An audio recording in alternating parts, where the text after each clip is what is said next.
ang mga kwento ng pag-ibig, kwento ng buhay at kwento ng pag-asa dito sa Barangay Love Stories. Love Stories.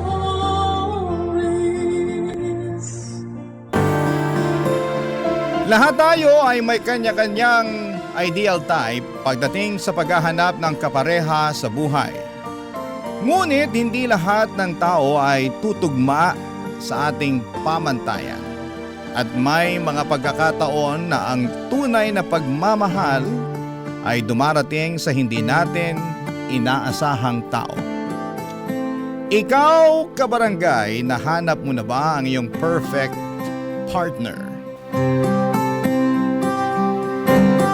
Dear Papa Dudut, ako nga pala si Romina, pero tawagin niyo na lamang po ako sa palayaw kong Romy. 35 years old na po ako at nagtatrabaho po ako bilang sales clerk sa isang clothing store.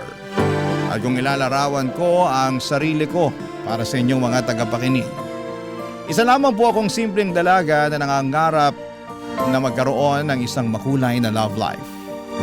Katulad ng iba, isa rin po ako sa mga nahuhumaling dati sa mga Korean soap operas at K-pop. Kaya siguro tumaas ang standards ko pagdating sa kalalakihan dahil hinubog nito ang aking pananaw pagdating sa pagkakaroon ng ideal partner. Gusto ko po kasi yung tipo ng matangkad, maputi, chinito at may sense of fashion katulad ng mga leading man sa Korean novela. Kaya naman hindi ko maikakaila na naging pihikan ako noon sa mga lalaking nanliligaw sa akin. Kapag hindi sila pasok sa standards ko ay hindi ko na sila binibigyan ng pagkakataon. Wala akong pakinoon kung mayaman ba sila, matalino o mabait, at ang tanging gusto ko ay pasok ang itsura nila sa OPA standard na binuo ko sa aking isipan. At papadudot ang OPA na nahanap ko ay nakita ko sa katauhan ni Alvin na nakilala ko sa reception ng isang kasal. Nagkabanggaan kasi kami at natapunan ako ng pagkain. Gentleman naman si Alvin at todo hingi ng paumanhin sa akin, Papa Dudut.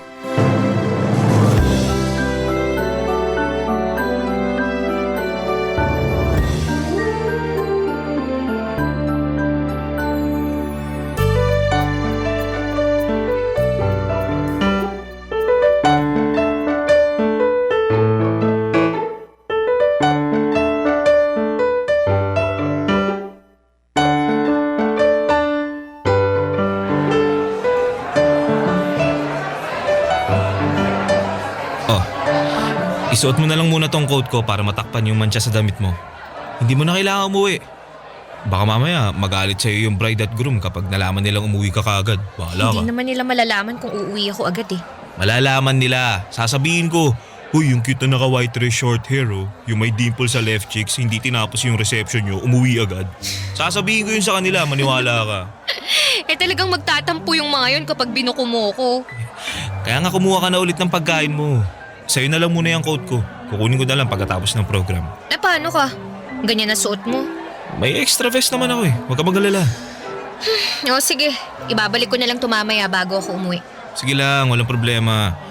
Pasensya na talaga ulit ah. Okay lang. Sige na, bumalik ka na sa pagpapractice mo. Sige, walang tatakas ah. See you later.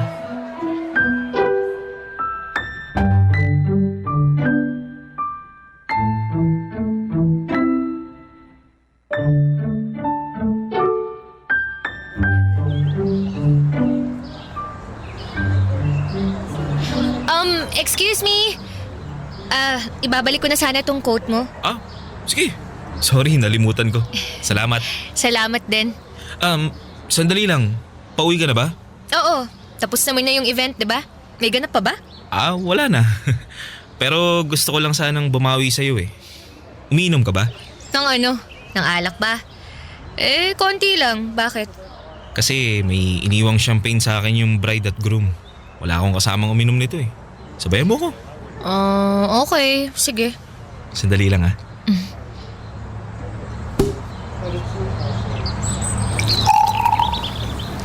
Heta. Ay, salamat.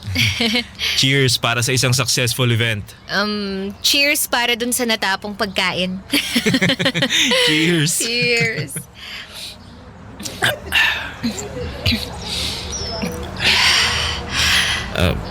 Sorry, hindi ko pala nahingi yung pangalan mo. Romina. Tawagin mo na lang akong Romy for short. Ah, Romy. Wow, very masculine yung palayaw mo ah. Ako naman si Alvin. Nice to meet you, Alvin. Nice nga ba? Mukhang nasira ako nga yung dress mo eh. Well, semi-nice. Kasi bumawi ka naman eh. In fairness masarap pala tong champagne. Ngayon lang ako nakatikim nito. Bait nga nung kinasal eh. Naisipan nila akong bigyan ng regalo. Ano mo pala sila? Second cousin ko yung bride. Tapos, schoolmate ko naman yung groom. Nabait talaga yung mag-asawang yun. Very thoughtful. Matagal ka na bang nag-host sa mga ganitong event? Oo. Hindi lang sa mga wedding, pati sa mga fiesta, Christmas parties, kahit saan. Basta kapag kailangan nila ng boses ko, dun ako.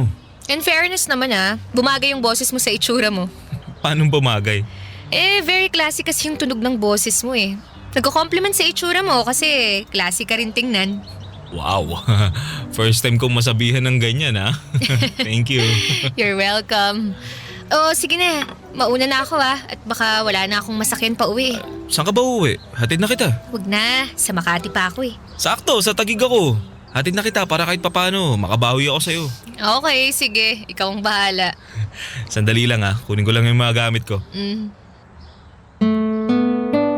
Parang straight out of a Korean drama ang naging eksena namin ng gabing yon, Papa Dudut. At para sa isang hopeless romantic na katulad ko ay talaga namang nag-iwan ng impact sa isipan ko ang pagkikita naming dalawa. Maliban doon ay napakagwapo ni Alvin. Makinis, matangos ang ilong, mapula ang labi at maganda ang boses. Kinabukasan ay bigla siyang nag-follow sa social media ko. Doon ay nagpatuloy ang koneksyon namin hanggang sa unti-unti ay nalaman kong interesado pala siya sa akin. Para ako naka-jackpot noon nagsimulang iparamdam ni Alvin ang pagtingin niya sa akin.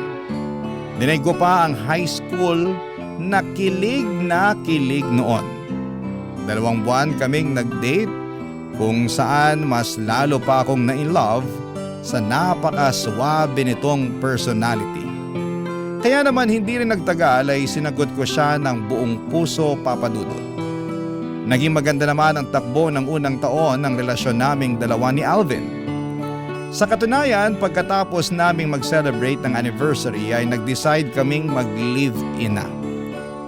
Pero noong nakatira na kami sa isang bubong, doon ko na po nasaksihan ang ibang mukha ng kanyang pagkatao. Gaya halimbawa noong minsang nagkasakit siya. Sakto namang may lakad ako noon at pinayagan naman niya akong umalis. Pero may kondisyon siyang pinatanaw sa akin bago ako pwedeng makalabas ng bahay namin, Papa Dudut.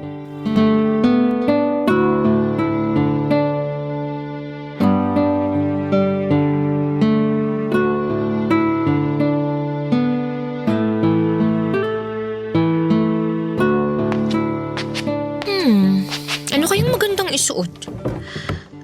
Ito na lang sleeveless kasi mainit. May inuman ba dun sa pupuntahan nyo? Siguro. Hindi ko alam eh. For sure, meron at meron yan kasi celebration yun eh. Magpapants kaya ako o miniskirt na lang? Huwag kang iinom. Ay, palaka ka! Nagulat naman ako sa'yo. Oo, hindi ako iinom. Uuwi rin naman ako agad pagkatapos ng celebration. Ano yan? Yung suot mo. Ganyan isusuot mo papunta doon? Oo, bakit? Hindi ba bagay? Nagdamit ka pa, halos kita na yung buong katawan mo. OA ka naman masyado.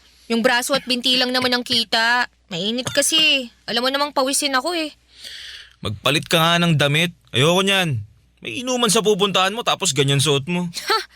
Ano namang kinalaman itong suot ko sa mga magiinuman? Paano kung bastusin ka nila? Babe, mga kaibigan ko yung mga yun. Bakit naman nila ako babastusin? Sus, kaibigan o hindi, ayoko sa suot mo. May tiwala naman ako sa mga kaibigan ko eh. Mabubuting tao yung mga yun. Hindi nila ako babastusin. Tsaka, wala namang kabastos-bastos sa suot ko Summer ngayon. Malamang magsusuot yung mga tao ng maluluwag na damit. Ako wala akong tiwala sa kanila. Kaya sige na, magpalit ka na ng damit mo. Maniwala ka naman sa akin. Magrarason ka pa magpalit ka na lang. Ano ba mahirap intindihin sa sinasabi ko? Utak, babe Grabe ka naman. Anong nangyari sa freedom of expression ko niyan? Hindi na ba ako pwedeng magsuot ng gusto ko? Kung ayaw mo magpalit, huwag ka na lang umalis. Sige na. Magdadala na lang ako ng jacket. Sabing magpalit ka Ano ba, Romy? Sinasadya mo ba talaga to? Parang gustong-gusto mong bastusin ka ng mga tao Bakit mo naman ako pinagtataasan ng boses? Sobrang OA mo naman makareact. Ako pa OA makareact ngayon? Concern lang ako sa kapakanan mo. Pasalamat ka, may boyfriend ka pang nag-aalala para sa'yo Wow Thank you sa concern. Ito na po. Magpapalit na po ako, kamahalan. Ayaw mo ako seryosohin? Nagbibiro lang naman yung tao Huwag ka nang lumabas. Dito ka na lang. Uy, pero nag-promise ako na. Sige, umalis ka. Wala ka nang aabutan dito pag uwi mo. Babe naman Sakit na nga ako Tapos pipiliin mo pang mag-party kasama yung mga kaibigan mo? Anong klaseng girlfriend ka? Talagang i-guilt trip mo pa ako, Kung mas mahalaga sa'yo yung mga kaibigan mong yun, di doon ka na lang. Basta wag ka umasang may boyfriend ka pang uuwian pagkatapos mo dun. Nang mga panahong yon ay pilit kong iniintindi ang ugali ni Alvin. Ang totoo niyan, plus points pa nga sa akin noon ang pagiging stricto niya. Dahil ang ibig lang sabihin noon ay concern talaga siya sa kapakanan ko. Iniisip ko na lamang na parte yon ng relasyon. Pero sa pagtagal ng aming relasyon ay mas tumindi pa ang pagiging seloso ni Alvin sa puntong bawat galaw ko ay binibigyan na niya ng mali siya. Sumobra na ang pagiging controlling nito hanggang sa nagsimula na akong masakan. Dumating na kami noon sa puntong parang preso na ang dating ko sa dami ng ipinagbabawal niya sa akin. Bawal daw akong lumabas kasama ang mga kaibigan ko, lalo na kapag may kasama kaming lalaki. Dapat 9:00 ng gabi ay nasa bahay na ako. Alam din niya ang password ko sa mga social media ko dahil lagi niyang chinecheck kung sino ang mga kausap ko. Ilan lamang yan sa mga ipinagbabawal niya na kung babanggitin ko ang lahat ng ito ay mauubusan na po tayo ng oras. Papadudot ng mga panahong yon ay hindi ko namamalayan na unti-unti na palang nagbabago ang buhay ko. Maibigay ko lamang ang nais ng taong pinakamamahal ko. Barangay Love Stories. Barangay Love Stories. Papadudot alam ko sa sarili ko na hindi na maganda ang itinatakbo ng relasyon namin ni Alvin noon. Pero hindi ko alam kung bakit. Sa kabila ng mga pananakit at masasakit na salitang nasasabi nito ay palagi ko pa rin siyang pinipili at pinapatawad. Siguro'y dahil noong time na yon ay hirap akong bitawan ng ideya na hawak-hawak ko na ang lalaking matagal ko nang pinapangarap. Perfect boyfriend kung tutuusin si Alvin pagdating sa pisikal na anyo. Maganda rin naman ang ugali nito sa mga araw na masasaya kami. Pero kapag nagsisimula ng lumabas ang sungay nito ay nagiging impyerno na rin ang buhay ko. Marami rin kasing naiinggit sa relasyon namin noon dahil tuwing nasa labas kami ay tila ba perfect couple ang datingan namin. Laging sweet at romantic ang mga nakikitang post sa social media at hindi nila alam. Nasa likod ng mga ngiting pinapakita ko sa publiko ay nagtatago ang mga pasa at sama ng loob ng halos araw-araw na ibinibigay sa akin ni Alvin. Hanggang sa isang araw ay isang bagong tao ang dumating sa buhay ko na siyang nagbigay sa akin ng panibagong definisyon sa ibig sabihin ng tunay na pag-ibig.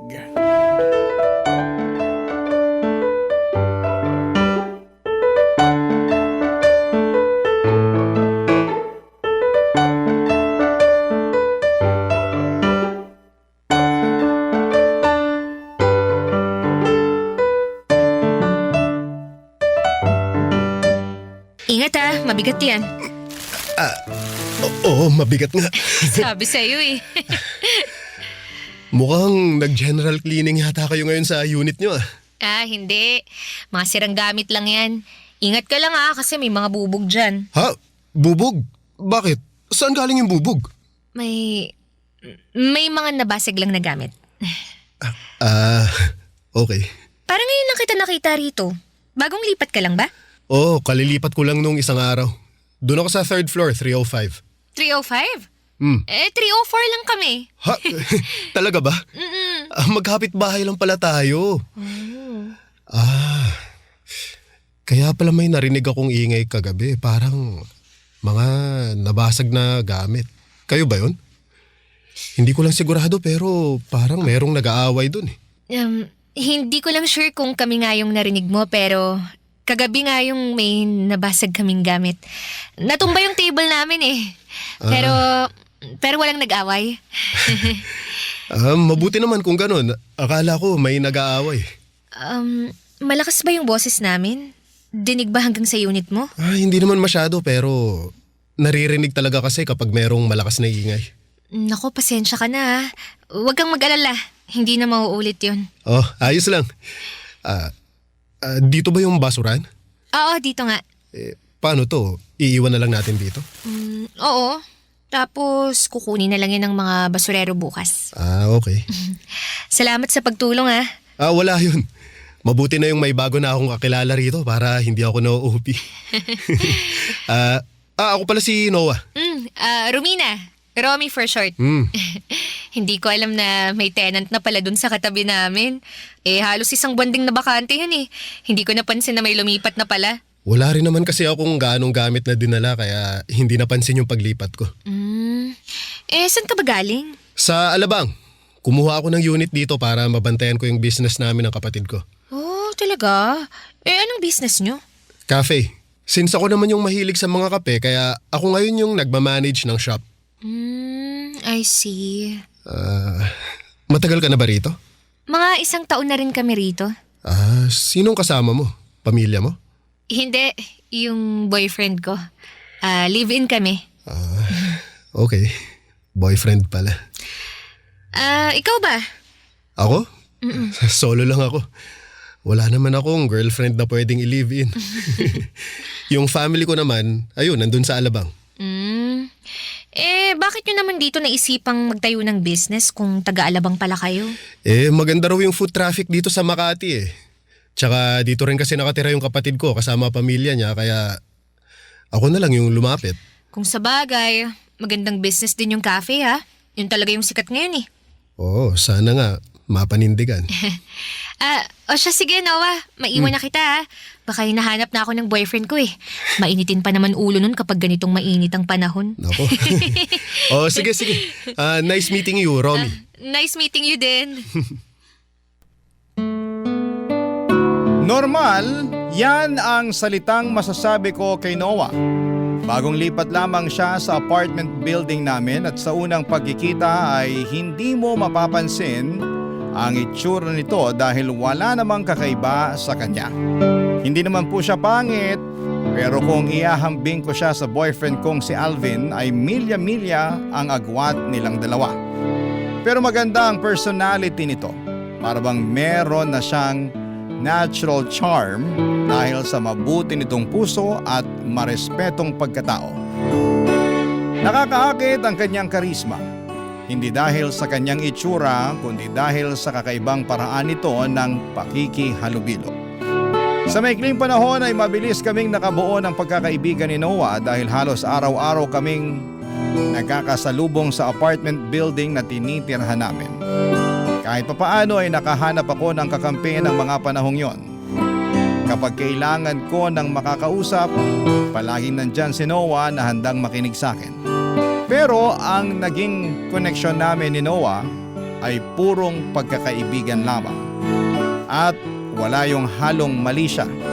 Dahil sa kabila ng lahat, ang puso ko ay na kay Alvin pa rin noon. Isang gabi, kakauwi lang namin ni Alvin galing sa isang dinner date nang makasalubong namin si Noah. Doon ko ipinakilala sina Alvin at Noah sa isa't isa. Naging magiliw si Noah samantalang taliwas naman ang naging reaksyon ni Alvin Papadudut.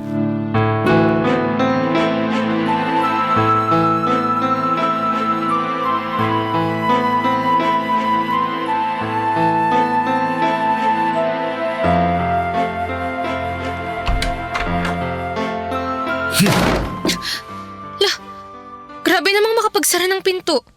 Ano na namang problema at nagdadabog ka na naman dyan? Sino yun? Sino? Si Noah? Hindi ba pinakilala ko na siya? Siya yung kapitbahay natin. Mukhang close na close kayo ah. Hindi naman. Nagkakausap lang kami tuwing nagkakasalubong kami sa baba. Sus, napansin mo pa nga pati gupit niya eh. Mas lalo kang bumata. May boyfriend ka na, landi-landi mo pa rin. Anong malandi doon? Bawal na bang mamansin ang buhok ng ibang tao ngayon? Sa harap ko pa talaga, Romy ha? Eh ano bang masama sa ginawa ko? Nakikipag-usap lang naman ako sa tao ah. Alam namang hindi ko siya pansinin. Di mo alam kung anong mali sa ginawa mo? Kasama mo ko tapos makikipagharutan ka sa ibang lalaki? Hindi harutan ang tawag doon, Alvin. Kulitan lang yun sa pagitan ng dalawang magkaibigan. Ha? Ngayon, kung bibigyan mo yun ng mali siya, wala na sa akin ang problema. Nasa yun na yun. Yan ang problema sa'yo eh. Napakakitid ng utak mo. Di mo talaga ako gets eh, no? Lalaki ako, alam ko kung paano makipagharutan ng mga kagaya ko. Kaya tigilan mo ako dyan sa mga biru-biruan na sinasabi mo ha. Eh sa wala naman talagang mali siya dun sa nangyari eh. Ikaw lang ang gumagawa ng issue. Napakaliit na bagay, pinapalaki mo. Tingnan mo, siya pa yung kinakampihan mo ngayon. Malamang, wala namang ginagawang masama yung tao. Ikaw tong kung ano-anong iniisip eh. Naku, siguraduhin mo lang na wala kayong ginagawa ha. Kapag nalaman kong may namamagitan sa inyo, kawawa kayong dalawa sa akin. Wala talaga, maniwala ka sa akin. Babe, huwag mo nang pagsilosan yun. Ha? Nakikita mo ba sarili mo? Pagpapalit pa ba kita sa iba, ha? Hindi talaga dapat. Eh, halika na nga rito. Hug mo na ako. Ikaw talaga. Napakaseloso mo. Balik nga.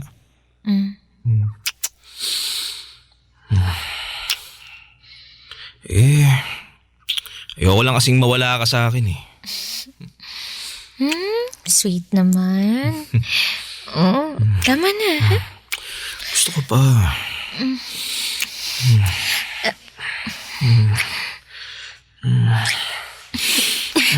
Alvin, Gusto ko pa. Alvin, teka lang. Wala ako sa mood ngayon. Alvin, pagod ako. Hindi ka pa papagod. Anong wala sa mood? Baka naman ibang tao talaga gumagawa sa'yo nito. Sino? Si Noah ba? Ano? Akala ko ba tapos na tayo dyan? Bakit mo na naman binabalik si Noah? Kung ganun, patunayan mo sa akin na ako lang ang gusto mo. Ano ba, babe? Sandali lang! Aray! Sasaktan na ako! Open ka lang, di ba? Hindi ka pwedeng mapunta sa iba! Babe, tama niyo, please! Ayoko!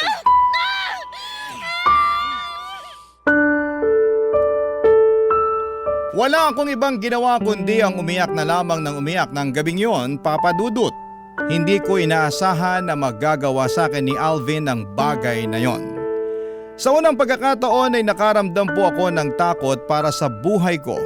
Simula ng gabing yon ay hindi na pagmamahal ang nararamdaman ko para kay Alvin, kundi ay napalitan na ito ng takot.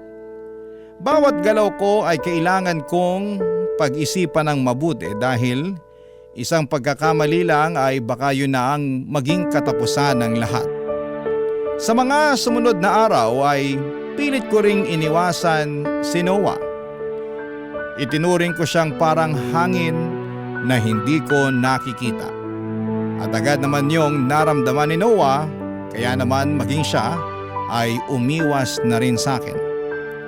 Hindi na ako komportable noon sa pagsasama namin ni Alvin Papadudut. Kung dati kilig na kilig ako sa mga mabubulaklak nitong salita, sa pagkakataong yon ay napalitan na ito ng pagkasuklam. Hindi na ako tinatabla ng panunuyo nito dahil matapos nga ang mga ginawa niya sa akin. Sa wakas ay nagising na rin ako sa katotohanan Papa Dudut. Barangay Love Stories. Barangay Love Stories. Papa Dudut, bago nauntog ang ulo ko sa katotohanan ay sinubukan ko pang bigyan ng ikalawang pagkakataon si Alvin. Hinahayaan ko lang kasi siya noon na saktan ako. Kaya naisipan ko na kapag inilaban ko ang sarili ko ay makasakaling makita niya ang mga pagkakamali niya. Pero nagkakamali ako dahil ang lalaking may pagmumukha ng anghel ay mas demonyo pa pala sa demonyo. Noong sinubukan kong manlaban ay doble pa ang sakit na binalik niya sa akin. Ang plano ko sanang makipaghiwalay sa kanya noon ay pansamantala kong ipinagpaliban sa takot na baka kung ano ang magawa niya sa akin. Papa Dudut, nakahinga ako nang nagkaroon ng out of town gig si Alvin kung saan ay 2 araw siyang nawala. Sa maikling pagkakataon ay nagkaroon ako ng oras para makapag-isip. Ginamit ko na rin ang pagkakataon na yon upang makausap si Noah. Siya ang naging sandalan ko ng mga oras na wala akong ibang matakbuhan. Papa Dudut, si Noah ang nagbigay ng liwanag sa magulo kong pag-iisip. Binigyan niya ako ng lakas at tapang upang ipaglaban ang sarili ko sa isang bagay na hindi ko inakalang kaya ko naman palang lampasan. Kaso nga lang, ang panandaliang kapayapaan ko ay lalong umikli nang magdesisyon si Alvin na umuwi agad sa apartment namin, Papa Dudut.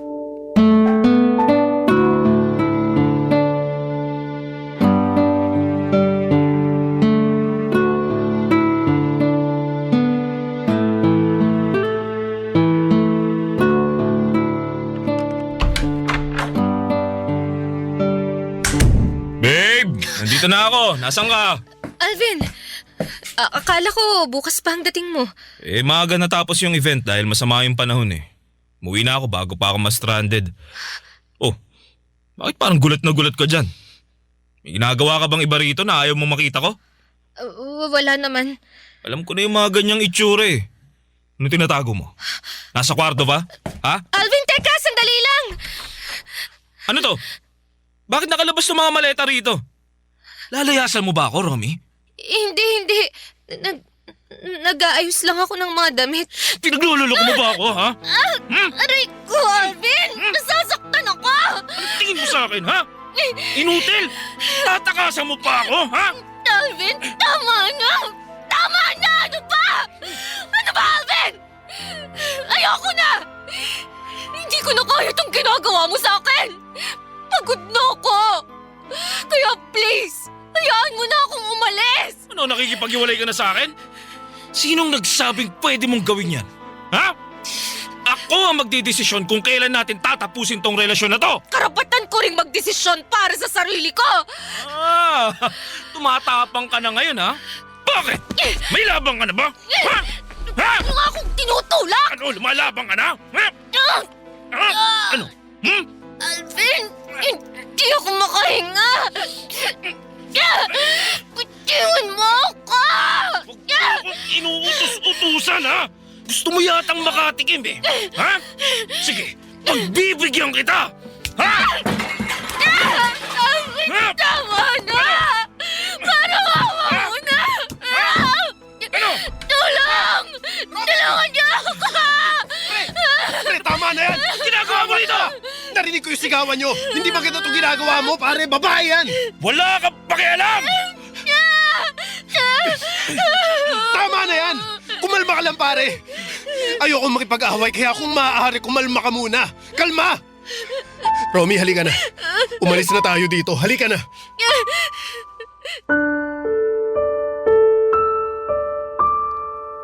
Pagkatapos ng pangyayaring yon ay nagpakalayo-layo na ako mula kay Alvin, Papa Dudut. Kaso'y hindi niya ako tinantanan. Mula sa social media hanggang sa trabaho ay sinundan ako ni Alvin para humingi ng ikalawang pagkakataon. Nangako siyang magbabago na siya pero sa pagkakataong yon ay buo na ang pasya ko. Hindi na ako madadala sa mga matatamis nitong salita at sa maamon niyang mukha. Umalis ako sa trabaho ko at lumipat ng tirahan para hindi na ulit magtagpo ang landas namin. Sa kabutihang palad ay unti-unti rin akong tinigilan ni Alvin hanggang sa hindi na ulit kami nagkita pa. Papadudot, noong nakamit ko na sa wakas, ang inaasam kong kalayaan ay sinubukan kong bumalik sa dati kong pamumuhay. Tahimik at malayo sa gulo. Mahirap kumawala sa trauma na iniwan sa akin ni Alvin. Naghilo man ang mga sugat at pasa na natanggap ko mula sa kanya, ay nanatili pa rin sa puso't isipan ko ang sakit na pinagdaanan ko dahil sa kanya. Hanggang sa lumipas ang 3 taon, kung kailan handa na ulit ang puso ko ay muling nagkita ang landas namin ng isang pamilyar na mukha, Papa Dudut.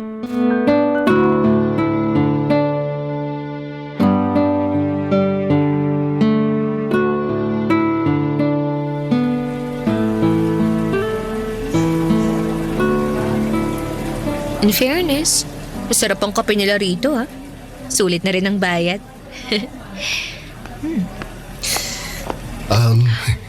Excuse me, Romy, ikaw ba yan? Noah? Oo, ako nga. Long time no see. Kumusta ka na? Eto, maayos naman ako.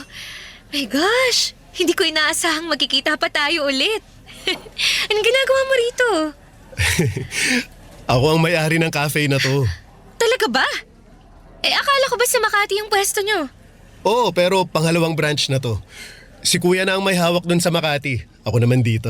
Ay, nakakatuwa naman. Maupo ka. Salamat.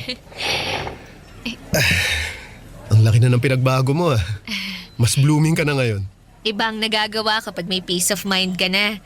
Malaya, tsaka wala nang problema. Mabuti naman at nahanap mo na yung kalayaang nararapat para sa'yo. Masaya ako na makita kang nasa maayos na ang lagay, Romy. Salamat. Ako rin naman, masaya na. Doon ka pa rin ba sa dati nakatira? Nako, hindi na. Nung umalis ka, lumayas na rin ako dun. Bakit naman? Hindi ako tinatantanan ng ex mo eh. Ako yung sinisisi niya kung bakit ka raw nakipaghiwalay sa kanya. Pinipilit niya na may namamagitan daw sa atin. Ay, nako. Grabe yung trauma na inabot ko sa lalaking yun. Alam mo, nakakatakot nga eh. Parang may sira ang ulo. Ilang beses din siyang inireklamo ng mga kapitbahay dahil palaging nagwawala dun. Alam mo, mabuti na lang talaga. Nakalayo na ako sa demonyong yun. Alam mo, pag naaalala ko yung mga nangyari noon, gusto kong batukan yung dating ako. Sobra-sobra pala yung pagpapakatangang ginawa ko nun. Kung minsan, hindi naman talaga tayo tanga eh. Nagmahalan tayo ng sobra. Wala namang manual para malaman kung kailan tama o mali ang pagmamahal na ginagawa natin. Basta ang mahalaga, meron tayong natutunan sa mga maling desisyon na nagawa natin. Tama ka. Isang bagay na natutunan ko mula sa ex ko, mas mahalaga ang sarili ko kaysa sa sino mang lalaki. Corny man pakinggan pero totoo yun. Uy, hindi yan corny kasi totoo naman talaga. At kung hindi mo pinili ang sarili mo noon, malamang hanggang ngayon, grabe pa rin ang pasakit na pinagdadaanan mo. Malamang sa malamang. O at least ngayon, kung sakaling may dumating ulit na bagong pag-ibig sa buhay mo, alam mo na kung ano yung halaga mo. Alam mo na yung taong kailangan mong piliin at ipaglaban. Alam mo, Noah, sa dami ng pinagdaanan ko, natutunan ko na hindi ko kontrolado kung sino ang darating sa buhay ko. Pero kontrolado ko kung sino ang maiiwan. At sa ngayon, masaya na akong kasama ang sarili ko. O kung ganun, congratulations sa bagong buhay na meron ka. At dahil dyan, kailangan nating i-celebrate yan. Sakto, may bago kaming ilalabas na pastry next week. Gusto mo ba tikman? Talaga? Sige nga. Sige, dyan ka lang. Kukuha ko na sample sa kitchen. Noong araw na yon ay panibagong kwento ang umusbong, Papa Dudut. Sa muling pagkikita namin ni Noah ay bumalik ang dati naming koneksyon. Unti-unti ay nakabuo kami ng pagkakaibigan na hindi naglaon ay nauwi sa pag-iibigan. Papa Dudut, hindi pang leading man material si Noah na katulad sa mga paborito kong K-drama. Hindi siya tugma sa pamantayang binuo ko para sa perfect boyfriend na hinahanap ko. Pero ganun pa man ay si Noah ang nagbigay sa akin ng kakaibang kapanatagan na hindi ko alam na kailangan ko. Hindi po siya perpekto pero ang paraan ng kanyang pagpapakita ng malasakit, pagpapahalaga at pagmamahal sa akin ay higit pa sa lahat ng pamantayan na dati kong hinangad. At habang lumalalim ang aming samahan ay natutunan kong ang pag-ibig ay hindi nasusukat sa itsura kundi sa katauhan at kabutihan ng isang tao. Sa kanya ko natutuhan ang pinakamahalagang aral sa buhay ko.